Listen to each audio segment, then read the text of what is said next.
So, you had requested to find out a little bit more about the recovery of your rope dart. My phone's acting a little funny, so I'm going to try and make this a little quick. For some reason, it keeps cutting out. This is like the third video I've done. So, what I need you to do is to understand these very basic movements are going to teach you how to control your rope in any direction and how to recover in a smooth way, and also learn how to manage your rope so your flow is a little bit more fluid or flowy, whatever you want to call it. Controlling your rope dart in itself is it's one of the most essential things you should be able to do, and it's also a constant learning process because while you're moving and using the rope dart, your body is taking steps, you're moving around, you're actually doing a lot more physical action with your body. So recovery in itself happens from moving also, not just what happens with the hands and the slacking of the rope at the same time, even though that is one of the most essential things. So I'm going to try and keep this as simple as possible. This is something you should drill almost every day, so at least you get used to the weight of your head.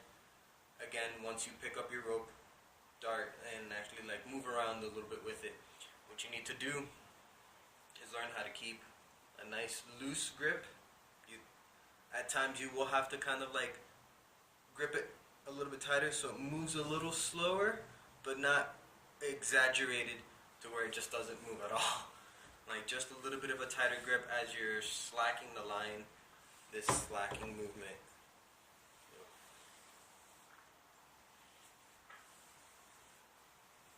Also, what you need to learn is rope management, making these little loops like so, and keeping them by your side, close to your side, or out of the way of the rope dart or the other slack of the rope, this extra rope out of your way, so while you're spinning, looks a little bit more fluid. And you could also manage your rope in other ways, but this is the most simple way, just to make these little loops. This is the example how it would look if your rope dart was just kind of like hanging, you're spinning, it kind of like gets in the way, unless you're purposely trying to do something like that.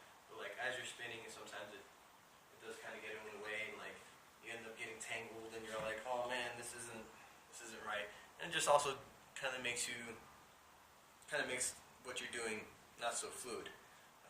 Everything you do with rope dart is going to be a movement and then a recovery. So you're going to be doing an action or whatever, a shot, a foot shot, a really cool body wrap that ends with this badass shot. You're going to have to recover the rope.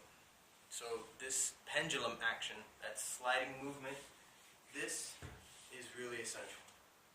So you're extending all the way, not all the way, but extending however far you want the rope dart to go at that moment. So if you want it to go all the way out, extend it all the way out. When you're coming back into your body, you bring it in, and then turn whichever direction you want to go. You can turn all the way 180, you can turn just a little bit, and then give it a spin, and then send it back in the direction it came from. These recovery movements is really essential. Now, at times, you may have to recover with only one hand when you're doing a body wrap.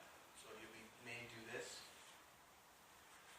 That's a recovery movement still. I may have not completed my movement, but I still was able to recover and turn my body.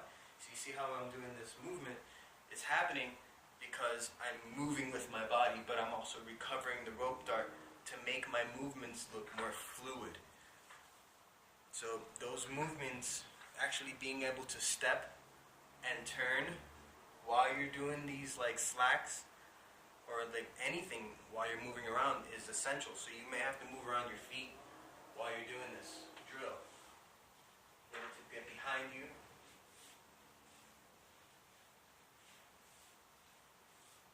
Go as far as you like, as short as you like.